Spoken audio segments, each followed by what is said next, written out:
Hey, so I want to mention something that I think is important here. I notice when people first start to awaken on a spiritual level, the first thing they realize is that they're not their body.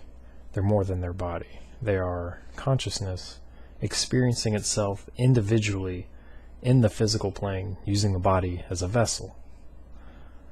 Then they start to realize what really happens when they die. Those people might start watching videos of people who have had like near-death experiences. I know I did. And these people remembered being carried into a white light through a tunnel and brought to the presence of what they thought was the all. This presence seems to give off a very loving energy from what they describe and gives them a review of their life. From videos that I've personally seen during these life reviews, people say that they remember feeling stupid for the things that they did and are made to feel like they must correct these mistakes. You know, it seems reasonable. So after feeling bad about what they've done, these people realize that they're being sent back to their body because, remember, they're not actually dying, or they were, but it was a near-death experience, so they get put back. Now, when you give this some thought, it becomes apparent what is likely to happen next. After the life review, you will be offered to reincarnate onto the earth to correct your mistakes and start a new body-soul contract, so to speak. Of course, after experiencing the feeling of regret, a lot of souls will agree to this and return to the earth, not realizing, though, that they will forget this ever happening. Nor will they remember the previous life. They'll be returning to hell, the physical plane, the plane of suffering, not because they were made to, because they chose to. Is this not manipulation? But don't get me wrong, though. A lot of what we do is not good. What we eat sometimes, what we believe. But that does not mean we should go back to the earth to settle the karma.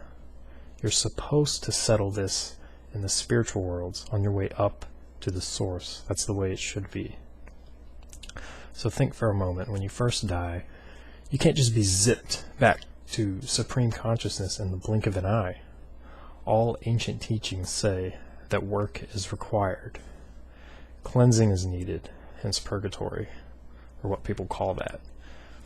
You can't return to the source with a material baggage. You must let all of that go after you die. But anyway, right when you die, you're not in an extremely high state. You're not in an extremely high spiritual plane. You got to realize that. Not at all. You're in this lower, like, astral sort of plane. Just low enough for your soul to function without a body.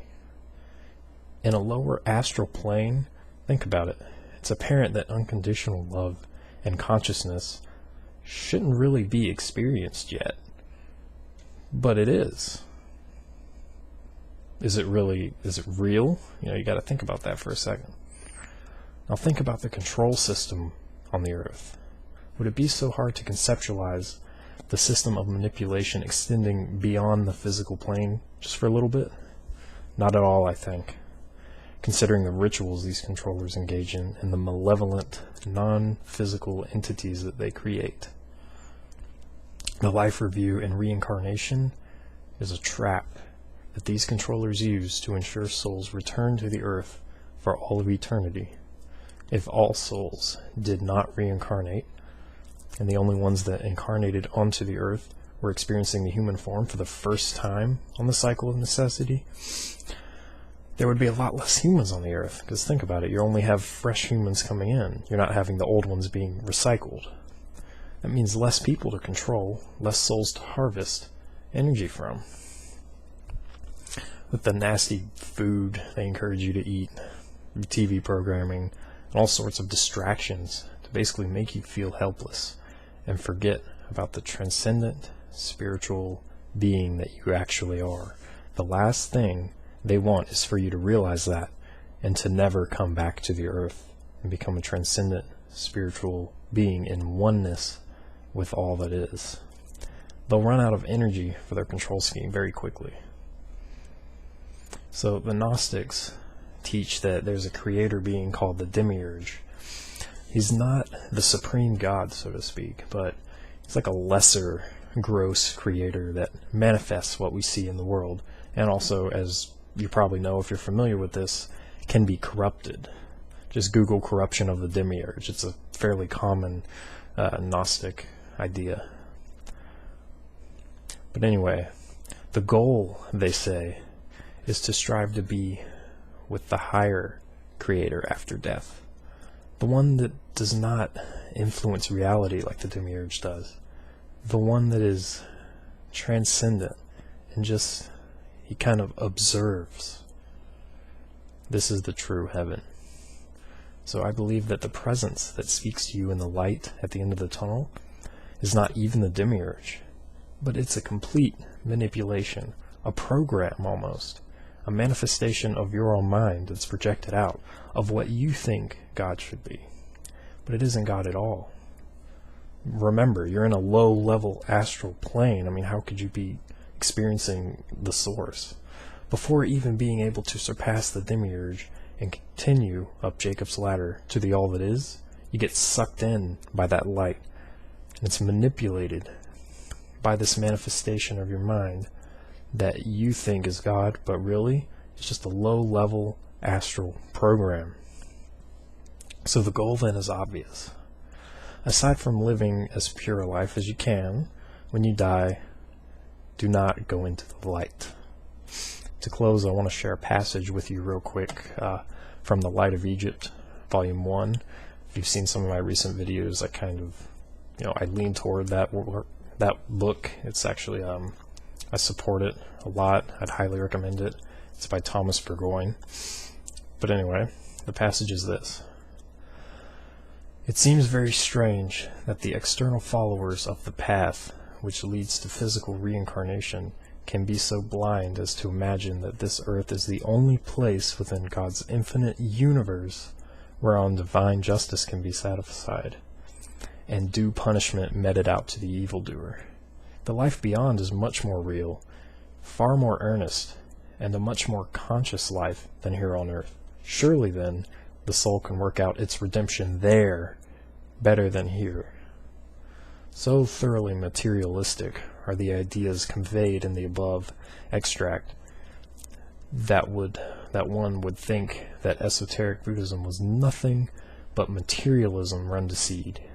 According to such erroneous theories, we are to believe that recompense for evil-doing is impossible except by physical rebirth. The talented author of Art, Magic, and Ghostland, who for years had investigated the various unseen realms of life for himself, gives the world the brief results of his lifelong research in the latter work. I'm leaving some stuff out here. Speaking upon reincarnation, the author says, the universal and reiterated assertions of myriads of spirits in every stage of a progressive beyond convinced me that there is no return to mortal birth, no retrogression in the scale of cosmic being, as a return to material incarnations undoubtedly would be, and all the demands of progress, justice, and advancement are supplied by the opportunities offered the soul in the sphere of spiritual existence. Think about it. The all that is, whatever you want to call it, the supreme God at the very top, would require you to shed off your materialism before returning to it. Makes sense? So why would a God like that send you back down into the material in order to prepare? If the goal was to shed off the material, it doesn't make sense. So I want to show you guys some of the video that brought this into my reality, that allowed me to awaken to this truth. It's a pretty good video. Try to humor the text-to-speech program, but it's actually pretty good, to be honest. It's not too bad. It's fairly easy to listen to.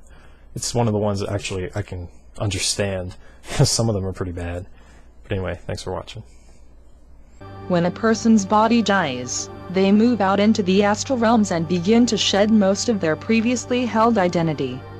If this process were allowed to occur without interruption, the true light of that being would emerge from within them and release layer upon layer of limiting beliefs generated in that incarnation.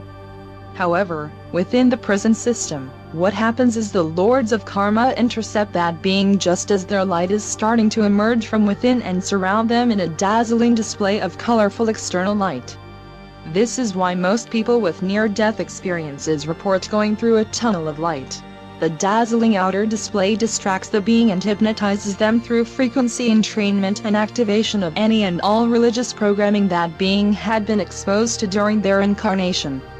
The lords of karma and other members of the false light hierarchies such as the archangels and ascended masters will often be present in the background during this process. As the individual is filled with a feeling of universal love and connectedness, they are told that this feeling is coming into them from the external beings of light that surround them. However, this feeling of universal oneness and love is actually emerging from inside the person and is being reflected back to them by the lords of karma. The individual doesn't have any time to reflect on what is happening because they are quickly moved into the life review phase of the process. They are shown a little movie of their life which focuses only on the disappointments, unfulfilled desires, painful experiences and hurtful actions the person experienced during their life. Through this biased and manipulated life review, the being is made to feel bad about their life, which is exactly what the lords of karma want. They tell the person that even though they failed at so many things in their life, they will be given a chance to go back one more time and get things right in a new incarnation. The person is